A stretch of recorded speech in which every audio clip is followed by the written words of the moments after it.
ఇటీవలే పార్లమెంట్లో మోడీ ప్రభుత్వం బడ్జెట్ ప్రవేశపెట్టిన విషయం మనకందరికీ తెలిసిందే. ముఖ్యంగా ఆంధ్రప్రదేశ్, బీహార్ రాష్ట్రాలకు అధిక మొత్తాలను కేటాయించింది ప్రభుత్వం.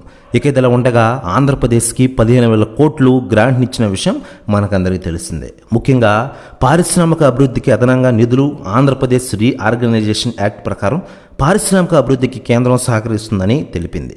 నీరు, విద్యుత్, రోడ్లు వంటి ప్రాథమిక మౌలిక సదుపాయాలకు మద్దతు ఇవ్వడానికి నిధులు కేటాయిస్తోంది. డెవలప్మెంట్ ప్రాజెక్టులకు క్యాపిటల్ ఎక్స్పెండిచర్ కోసం అదనపు కేటాయింపులు జరుగుతాయని ఇటీవలే నిర్మలా సీతారామన్ గారు తెలిపారు. విశాఖ, చెన్నై, ఓరవకల్లు, బెంగళూరు మధ్య ఏర్పాటు చేయబోయే ఇండస్ట్రీ కారిడార్లకు నిధులు కేటాయిస్తామని ప్రకటించిన విషయం తెలిసిందే. దీంతో ఆంధ్రప్రదేశ్కి నిధులు రావడం మెగాస్టార్ చిరంజీవి గారు కూడా ప్రశంసించిన విషయం మనకందరికీ తెలిసిందే. అదేవిధంగా సెలబ్రిటీలు కూడా పవన్ కళ్యాణ్ గారి కృషి గురించి స్పందించారు.